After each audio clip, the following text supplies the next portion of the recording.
Mark Rogers TV striking up the live chat.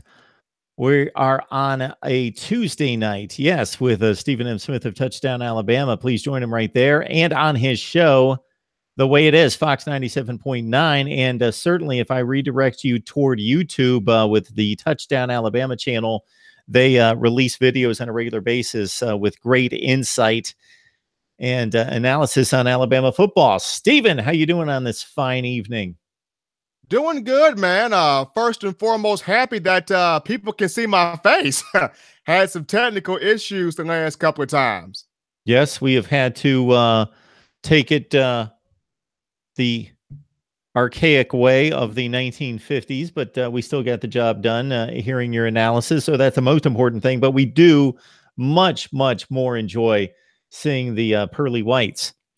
So we do have some quarterback news, and it involves recruiting, not 2019, 2018. So a spot to be filled on the current roster and a recruiting spot, a spot in the 2018 class. And Nick Saban has chosen to go the quarterback route to reinforce the position there. Yes, he has, Mark. Nick Saban picking up a young man by the name of Lane Hatcher, who is a three-star dual-threat quarterback, according to 247 Sports out of Little Rock, Arkansas. Fun fact about Saban, since 2007, he wants to have 4 quarterbacks on the roster for each year, kind of having that insurance policy of if somebody gets hurt, if somebody decides to transfer, then he continues to keep his ducks in a row, so to speak. I know last year was the first year of the Saban era where Alabama had just three scholarship quarterbacks, Jalen Hurts, Tua Tagovailoa, and Mac Jones. But getting Lane Hatcher, huge pickup. This kid, 6'1", 204 pounds. Not particularly a big guy, but in his high school career, we're talking about over 15,000 passing yards. A guy that set a school record with 151 plus touchdown passes, and of course a career completion percentage of 74%, which was also a state record.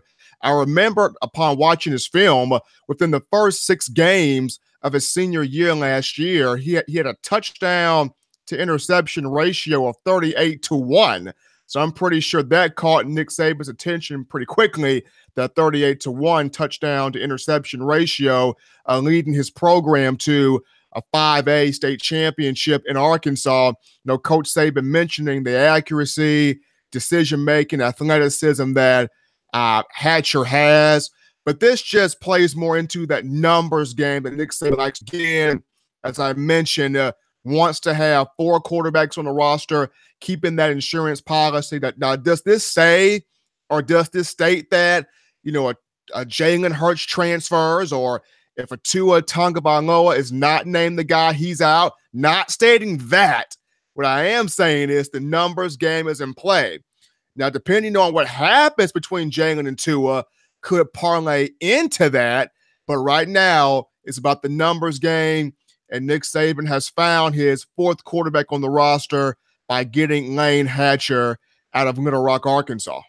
Arkansas high school football is decent, not among the nation's elite, but it's solid. And based on the feedback I received from, in particular, my guy Andrew Hutchinson, who writes for 247 Sports on the Hogs, that Arkansas high school football is actually peaking, and one of the more talented classes over the last few years than they have had in decades at Arkansas. So Lane Hatcher is at the forefront of that, and now signing with the Crimson Tide after an impressive 38-1 touchdown to pick ratio, and that at the highest of the state classes at the 5A level. And we actually have somebody, Stephen, on the chat. Mr. Tyler Pulley is telling us that he is a classmate of Lane Hatcher. So he is, of course, heavily on behalf of Lane Hatcher, who can reinforce the troops there at the quarterback position. So we've got Stephen M. Smith on the line from Touchdown Alabama, and his show, The Way It Is, Fox at 97.9, Monday through Friday, 2 to 4 Central Time. And Stephen, I got to say, as I did off the top, that I've been catching the Touchdown Alabama videos here on YouTube. They're just extremely well done, insightful, and the analysis is tremendous on Alabama football. So if you want to keep up with the day-to-day beat on the Crimson Tide, you join Stephen and the crew right there. We are breaking down positions across the country. So we're getting you set with positional breakdowns for as many teams as we can get to. So we have knocked out Ohio State at cornerback and safety and special teams. We've looked at Notre Dame defensive line, Clemson running backs, wide receivers, and tight ends. We've talked Penn State defensive line and running backs. And now we've got Stephen on the line to attack the Crimson Tide and get us started for the summer positional breakdowns. And let's start with Nick Saban's pride and joy there in the secondary.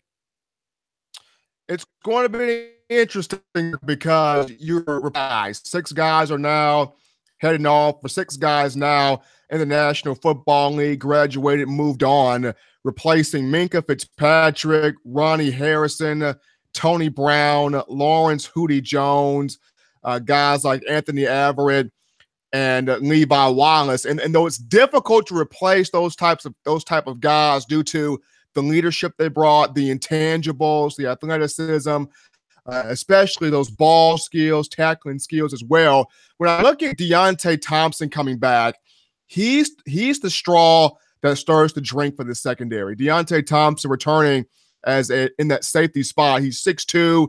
He's crossed that 200-pound frame there.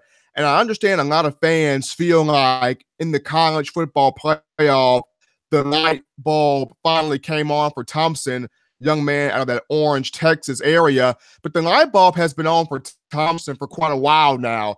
And it was just a matter of Saban really trusting him.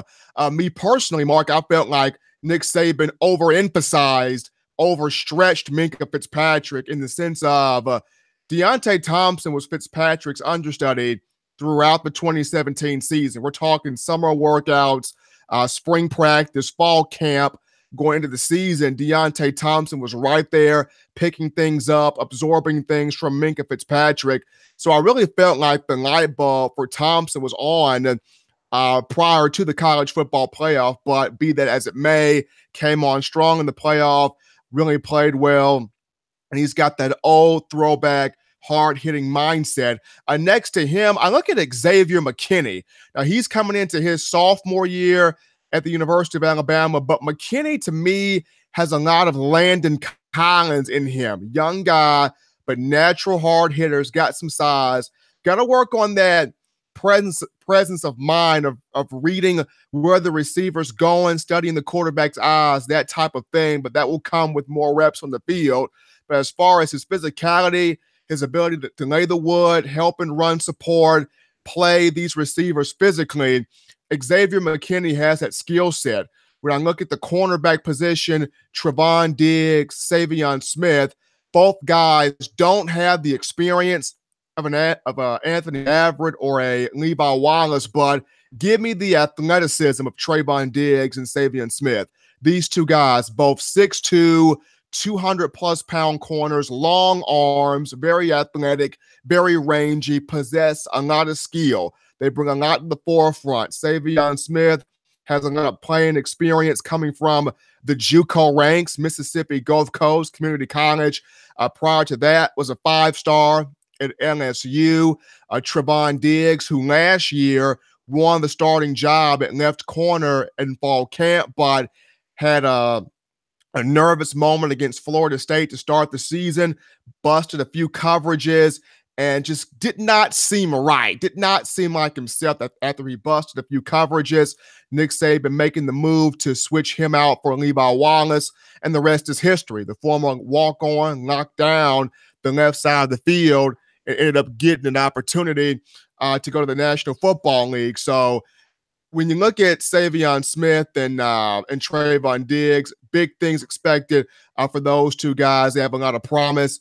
Also, Shaheem Carter in that star role, as good as Tony Brown was, as emotionally invested as Tony Brown was, Shaheem Carter, the better system fit, 4-star from Kentwood, Louisiana, 6 feet. Really played well last year in that star position coming off the bench. Coaching staff loves him. Players around him, they feel like he can call a defense. He can get guys set up in the right spots. like Shaheem Carter at star. At that dime position, a spot where Fitzpatrick played quite a bit last year, I look at Daniel Wright. He's not talked about enough, but Daniel Wright is quintessentially, if you infused Reuben Foster and Ronnie Harrison together, you would get Daniel Wright from a hitting perspective, and that's a bad dude. 6'1", 185 pounds. He and Eddie Jackson both hail from the same high school, Boyd Anderson High in Fort Lauderdale, Florida. A lot of potential in Daniel Wright. I can see him at that dime package. So I know I hit you with a lot there, Mark, in the secondary, but I would see Deontay Thompson, Xavier McKinney at both safety spots. Give me Shaheem Carter at star in the nickel. For the corners, I like Trevon Diggs, Savion Smith, and that dime package, Daniel Wright. But then how can I forget? You got three freshmen coming in the summer with Jalen Armour-Davis, Josh Jobe, and Patrick Surtain, who a lot of people are high on. So this secondary, young but highly talented, Mark. Yeah, so it's staggering to consider the names that you discussed that have moved on to the NFL draft and now to NFL camps. But we know better than to think, okay, there's going to be a huge drop-off in this particular area, because we've seen it time and time again with Alabama moving on more players than just about anyone and more quality players than just about anyone to the NFL ranks, and many of them underclassmen. Deontay Thompson is, of course, a guy that had the most playing time out of everybody that you mentioned last season. 25 total tackles, 1 tackle for loss, and a pick. Xavier McKinney with 6 tackles, 1.5 tackle for loss. Trevon Diggs pitched in with 6 tackles for 6 total tackles. Shaheem Carter and Daniel Wright as well with 7 and 9 total tackles. Savion Smith, a guy that was rated the #1 cornerback out of IMG Academy, #2 overall player. And then you tack on with all that talent, young talent, inexperienced talent, albeit the 3 guys that you mentioned that still have yet to hit campus in regards to a football sense, hit campus coming up later this summer. And people can't wait to see Josh Jobe and Patrick Surtain and what they can do at that position. And they may make an impact right out of the gate. They have an opportunity, and especially Patrick Surtain. He's drawn a lot of comparisons to Minkah Fitzpatrick already from a mental standpoint in terms of processing information. It's just going to be, when these guys get here, Mark, how quickly can they pick up the material, put it down on the field, show the coaching staff, show the teammates around them how much they know what they're doing. A lot of times under Nick Saban, you have to show Nick Saban, coach, I know what I'm doing.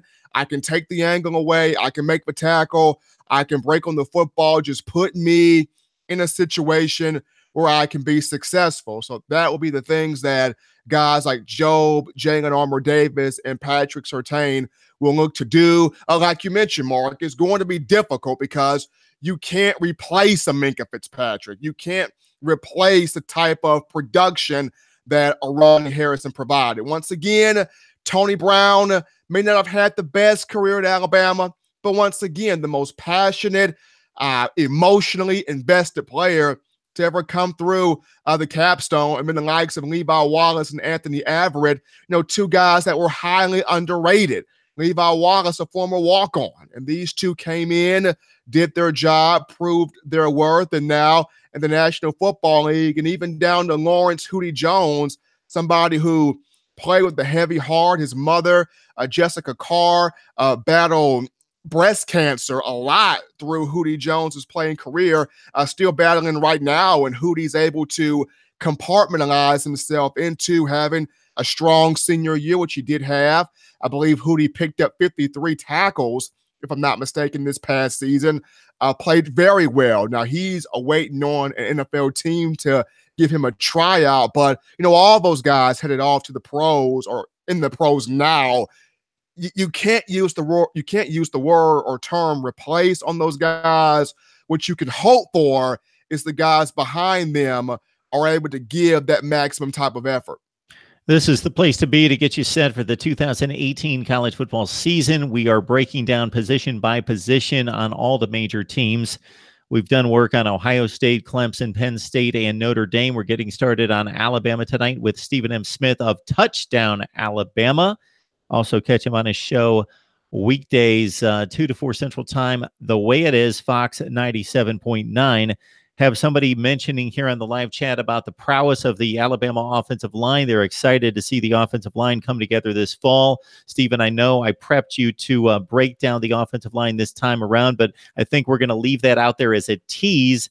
I'm going to save that positional breakdown, and we're going to come back with Stephen sometime in the next week. I'm sure we'll be able to pull him back in, and we'll address the chat here because we've got a few comments on here. And this is not an easy thing to do, folks, is to take comments, cold calls, but Stephen, of course, up to the task. That's what he does there on his show at Fox 97.9. So NCIS Fanatic 21, Stephen, is wondering if Jalen Hurts will transfer if he doesn't win the starting quarterback job.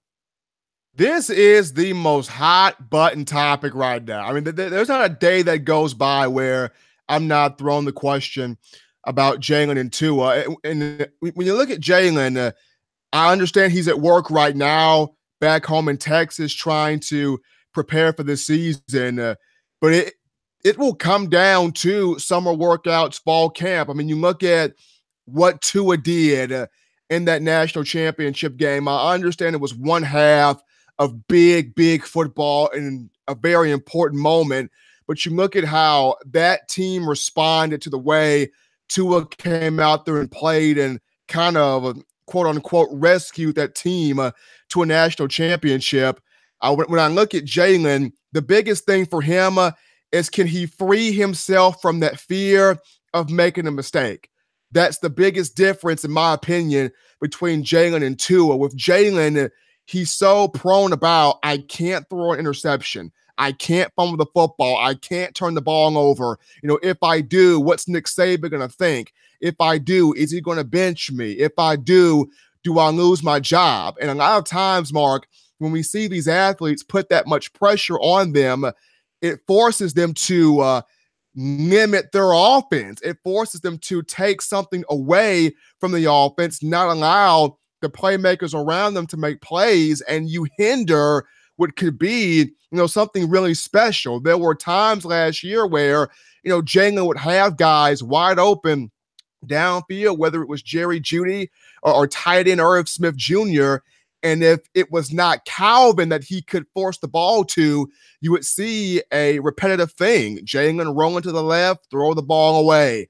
Roll to the right, throw the ball away, pull the ball down and run, which would frustrate a lot of receivers, which would also frustrate Nick Saban, as we called him during the spring game with the microphone on hot there via ESPN, telling Jalen, hey, I mean, you've been here for 2 years, and here's our third string quarterback and Mac Jones that's whipping the ball downfield, with his arm guiding the troops in the process of that. So for Jalen, it's summer workouts, fall camp.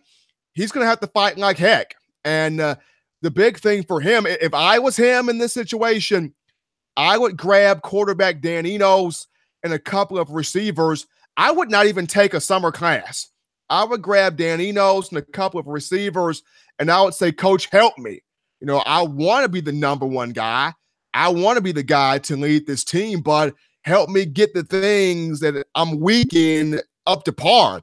I mean, we saw what Dan Enos did at Arkansas, Brandon Allen, Austin Allen, Rufus in the pudding during his time at Central Michigan with Cooper Rush and Ryan Ratcliffe. So that's what I was Jalen Hurts. But in answering the question, it's a tough one, man. If he does not really show in fall camp he has improved and has really distanced himself, then I could see Jalen personally request that transfer waiver. I think he stays and he'll redshirt, but I think he'll redshirt, request that transfer waiver for December and leave out after December, because it's so tough when you have Tua right there, but not to mention you signed Tua's brother, Talia, who has been for 29. Then you've got Alabama royalty and the grandson of Paul Bear Bryant, Paul Tyson, also coming in. in 2019. So when you got the brother of a big-time quarterback on the rise and royalty and Paul Tyson coming in, and you're Jalen Hurts trying to get it right, it puts you in a very uneasy situation. So that is, as Stephen points out, the question for Alabama football fans in the summer of 2018.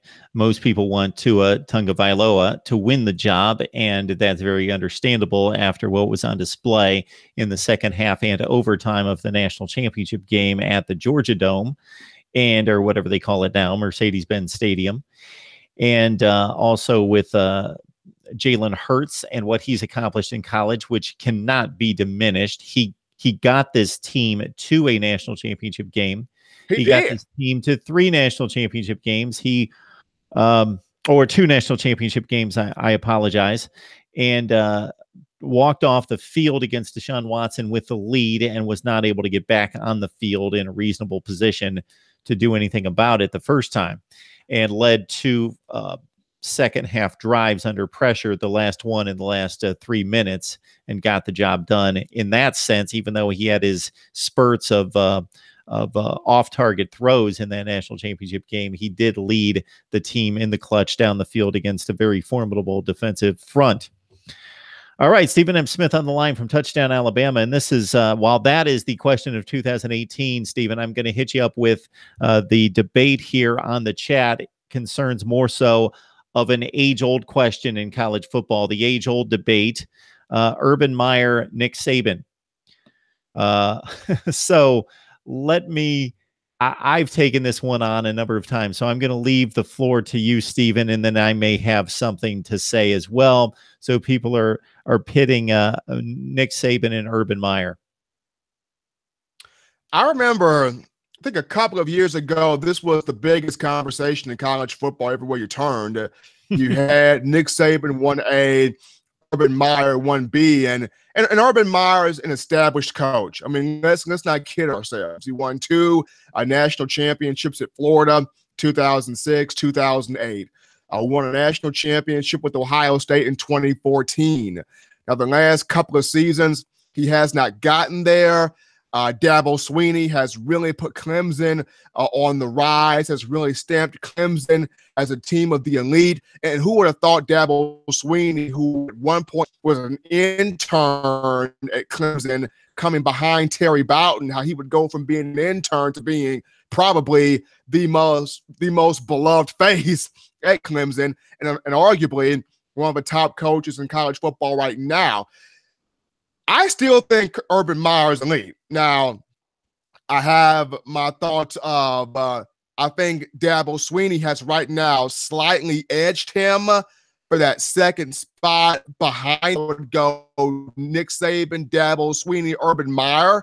But depending on how Urban does this year for the Ohio State Buckeyes, you got to replace J.T. Barrett, big-time quarterback. The one luxury you do have, J.K. Dobbins comes back. A phenomenal freshman year at running back this past season. When you look at the Buckeyes, they always recruit and bring in solid talent on defense, whether it was the Bosa boys, Joey and Nick. They've always had great guys in the secondary. Marshawn Lattimore was a guy back there this past season. They had Raekwon McMillan at linebacker at one point in time. Also, Ryan Shazier at one point in time was a Buckeye linebacker. Really hate that injury that happened to Shazier in the National Football League with the Pittsburgh Steelers. That spinal issue.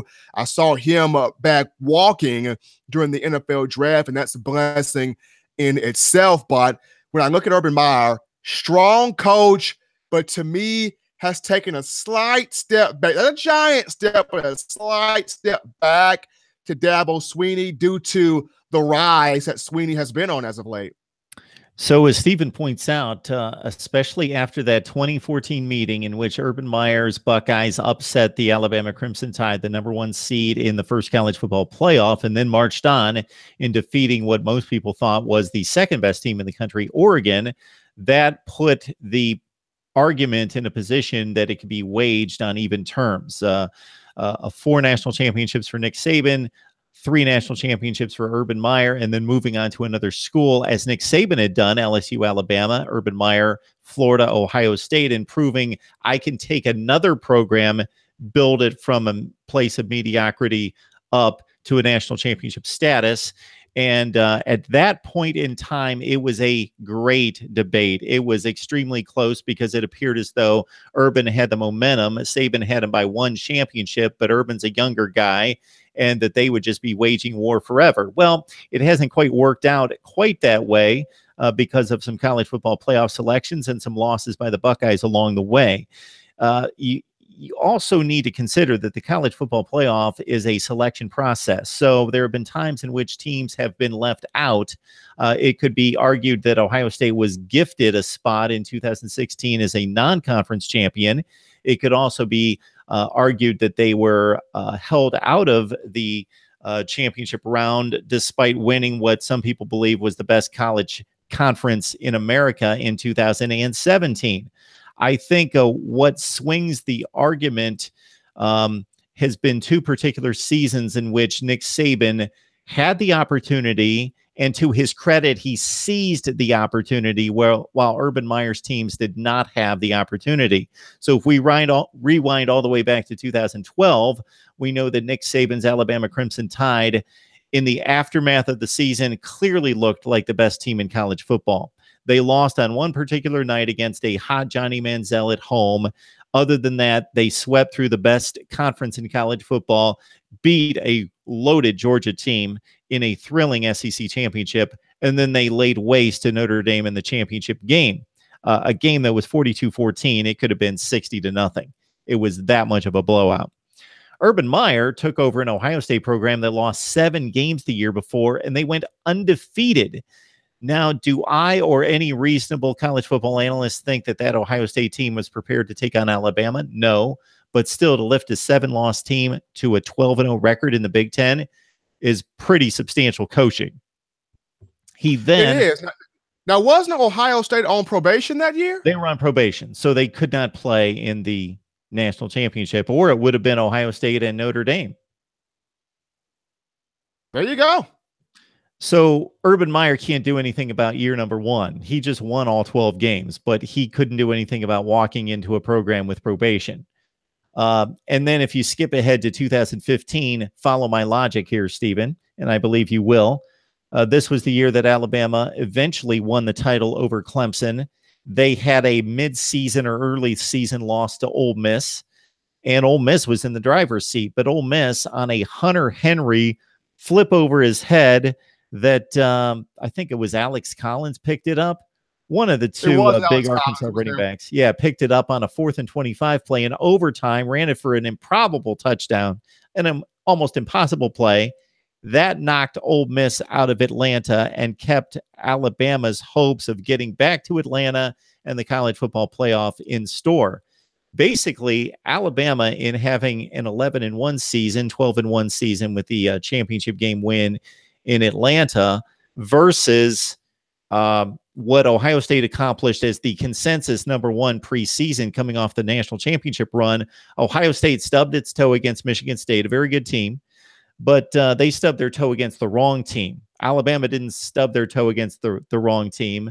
So Michigan State did not help out Ohio State as Ole Miss helped out Alabama. They basically had a carbon copy season of one another, 11-1, losing to a top 10 team, but Ohio State didn't get the help. Therefore, they didn't have a chance in what I would argue wasn't necessarily the very best team in the country, but the most talented team in the country. That team was ridiculously loaded, as the NFL draft showed us the next April, with Ezekiel Elliott leading the way and just gobs of talent, 6 first-round picks. That team, had that team been in the playoff, it would have been fascinating to see an Alabama-Ohio State 2015 game in the playoff. Would have been ridiculous.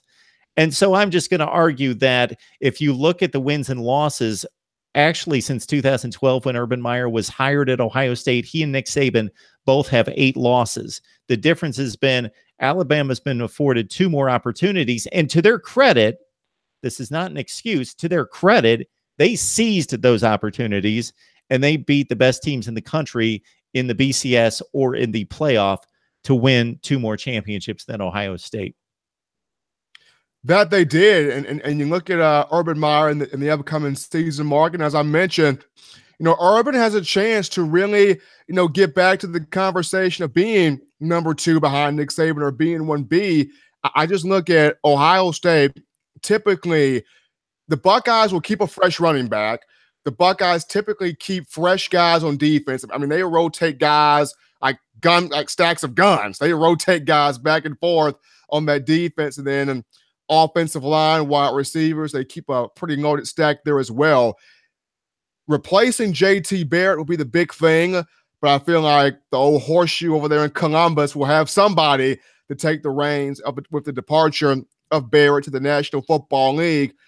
If Ohio State can find itself in the college football playoff this upcoming season, then Urban Meyer is in a great spot. Once again, one of the best coaches as far as scheme, motivation, recruiting, getting the maximum effort out of your players. Urban Meyer is one of the best at getting the maximum effort out. I mean, you look at what he did with Tim Tebow at Florida, Braxton Miller at Ohio State, JT Barrett at Ohio State. I mean, look at what the guy did for Cardale Jones at Ohio State. I remember in 2014, Cardale Jones, 3rd string quarterback. I mean, did Urban Meyer not get the max out of him or what? After that 2014 season, you had NFL scouts telling Cardale Jones, you are a 3rd-round pick. Leave Ohio State, enter the draft right now. After 3 games, you've built up a 3rd-round draft stock. We all know the story, though. Cardale Jones said, I'm going to go back to school. Didn't have the greatest success coming back to school, but, Urban Meyer did groom him in 2014 to have a 3rd-round stock. Cardale Jones actually left college with the dubious distinction of never losing a college football game. He was 10-0. He went 3-0 down the stretch, won the big games, of course, Wisconsin, Alabama, Oregon to win the championship. The next year, he went 7-0, but the offense just wasn't clicking, and they turned to JT Barrett late in the season, stubbed their toe against Michigan State. Then they crushed Michigan and Notre Dame, 2 top 10 teams, to finish off that season, but just missed the playoff. And Urban Meyer's had 2 teams finish 5th in the country that didn't make the playoff, but they were clearly the best team not in the playoff, but didn't get the opportunity. Just to let you know, Stephen, Dwayne Haskins is the guy that's going to be the starting quarterback at Ohio State this year. He had a 6-for-7 showing in relief of JT Barrett against Michigan, in which the Buckeyes were down by a score in the 3rd quarter, and he played extremely well. He's a faster and a stronger arm version of JT Barrett, probably not as tough of a runner, and the leadership skills, who knows? We will see what happens there. I don't think there's any question. There is no question that Alabama is the gold standard. They won another national championship this year. And while I have an issue with the selection process that is the college football playoff, it cannot be argued that Alabama, when they get in that thing, it takes a last second Deshaun Watson, super Herculean effort to knock them off. Otherwise, they're money. They win these things when they get in them, going back to the BCS era. So they are the gold standard, and that can't be argued in any way on the field. If you look at recruiting, I think 4 programs have separated themselves as basically being right there. And that's Ohio State, Alabama, Clemson, Georgia, in some order, are grabbing the best, most elite talent. And that's not debatable. Nobody's, and somebody might say Miami or somebody like that, like 1 year, but I'm talking about over the last 3 or 4 years, Georgia just getting into that class. And obviously we saw what they accomplished last year. Miami's coming with Mark Richt. Miami's coming. I'm excited to see what Willie Taggart does at Florida State in his first year as a recruiter down there in Tallahassee. But I mean, like you mentioned, Dabo Swinney and Clemson. I mean, who would have thought Dabo Swinney, the whole bring your own guts, dancing in the locker room, that type of guy would be a trailblazer on the recruiting ground, which he is. I mean, Dabo Swinney snatched a guy and Justin Ross from Alabama at wide receiver. Justin Ross played at Central High School in Phoenix City, Alabama, and took that 6'4" kid right over there to Death Valley, South Carolina, and Clemson. I look at Georgia. The pressure is on Kirby Smart now. Kirby Smart, first season, Bulldogs went 8-5. Last year, his second year, got Georgia to the national championship game. If it wasn't for a 2nd and 26 from Tua Tagovailoa to Devontae Smith, Georgia wins that game 23-20. But now the pressure is on Kirby Smart because the Georgia fans look at, you came from Nick Saban, you sat under the feet of Nick Saban for 9 years. You know what happened in Nick Saban's 3rd year at Alabama. Hint, hint, Bama won a national championship. Georgia fans believe they've got Nick Saban 2.0 and Kirby Smart. Year 3 is coming in for Kirby Smart. So what do Georgia fans expect? They would expect the national championship. And yes, Kirby's got the class with a ton of 5 stars, including quarterback Justin Fields, who is battling with Jake Fromm, though I think Jake Fromm holds him off and maintains that job. DeAndre Swift at running back is no joke. Also, Elijah Holyfield, son of Evander Holyfield. That guy can run the football. Georgia's got a ton of receiving talent. Defense is going to remain a priority with Mel Tucker over there. But just the expectations of, it's year 3, Kirby. Now it's your time to win a championship. Kirby faces that heat this upcoming season. How does he deal with it? Will be the biggest question. But you hit the nail on the head, Mark. Alabama, Georgia, Clemson, Ohio State. Those 4 really the measuring stick, the ambassadors when it comes down to recruiting. All right, folks, Coconut Cane, Stick 118. I appreciate you jumping online here, but you'll need to jump back to the beginning of the video and check out what we've been talking about concerning Alabama and the nation as the conversation has expanded over the last 45 or 50 minutes because people love debating college football and not just a particular team. But I have found out that these discussions always balloon into people debating over who's better, what quarterback, what coach, what team, what conference. They bring it out to the national scale. And I always love the debate. We got Stephen M. Smith of Touchdown Alabama on the line. You got to join him on Touchdown Alabama on YouTube with frequent videos outlining the concerns and the questions and all the analysis on Alabama football headed toward 2018. And of course, on Touchdown Alabama online and Fox 97.9, the way it is. Guys, we appreciate you jumping on the chat. And Stephen, thanks so much for dropping by. No problem, Mark. Happy that I can see my face again now on the camera. And not as happy as I am. I know you are thrilled. I love it. You are thrilled, gotta my see man. My guy. Gotta see the expressions. Gotta see the whimsical look. I'm just happy my microphone actually worked this time. Yes, it's a good thing. I'm just happy the microphone here, actually worked this time. But definitely doing this again. And next time, I guess, Mark, we'll look at the offensive line question. Definitely going to bring that up, but offensive line, wide receivers next time. We can do that. All right, Stephen, you have a good night. You too, man.